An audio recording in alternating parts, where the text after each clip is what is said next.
તો રાજકોટમાં સ્થાનિક સ્વરાજ્ય ચૂંટણી માટે તૈયારીઓને આખરી ઓપ અપાયો છે. કલેક્ટર ઓમપ્રકાશ દ્વારા મતદાન વ્યવસ્થાની માહિતી મેળવવામાં આવી તો સંવેદનશીલ અને અતિ સંવેદનશીલ બૂથમાં વધારો કરાયો છે. ત્યારે 1014માંથી 283 સંવેદનશીલ અને 8 અતિ સંવેદનશીલ મતદાન મથક છે. ત્યારે ઓનલાઈન લોકેટર બૂથ એપ્લિકેશન પણ લોન્ચ કરવામાં આવી છે. આ એપમાં મતદાન મથકનું લોકેશન અને મતદારોની માહિતી ઉપલબ્ધ થશે. ત્યારે ગરમીને ધ્યાનમાં રાખીને છાંયડો અને પાણીની પણ વ્યવસ્થા કરાઈ છે. તો નિષ્પક્ષ અને સુચારુ મતદાન માટે તંત્ર સજ્જ હોય તેવું લાગી રહ્યું છે.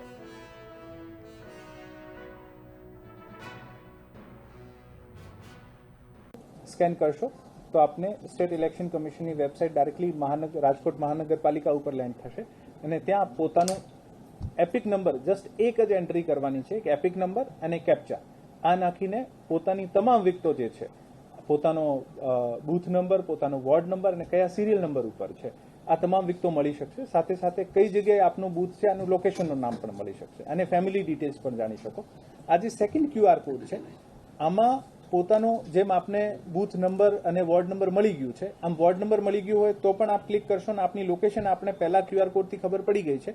આ લોકેશન ડ્રોપડાઉન મેનુમાં આવશે પણ ખરી.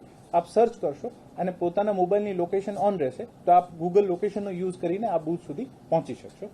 હું આપના વતી રાજકોટ મહાનગરપાલિકાના ખાસ કરીને તમામ વોટર્સ માટે, કારણ કે સિટીમાં જ આ પ્રોબ્લેમ વધારે હોય છે, તમામને અપીલ કરું છું કે ઘરે ઘરે સુધી આપનું આ મેસેજ પાસ ઓન થાય કે ઘરે બેઠા આપ પોતાનો મોબાઈલ મારફત આ QR કોડ સ્કેન કરીને આનું PDF આજે અમે મીડિયા ગ્રુપમાં પણ શેર કરીશું.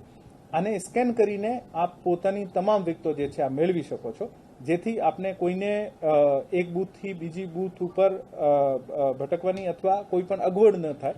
આને માટે ખાસ કરીને સ્ટેટ ઇલેક્શન કમિશન અને ડિસ્ટ્રિક્ટ ઇલેક્શનની ઓફિસ દ્વારા ચિંતા કરવામાં આવી છે અને આ મેસેજ ત્યાં સુધી પહોંચે આ મારી ખાસ વિનંતી છે.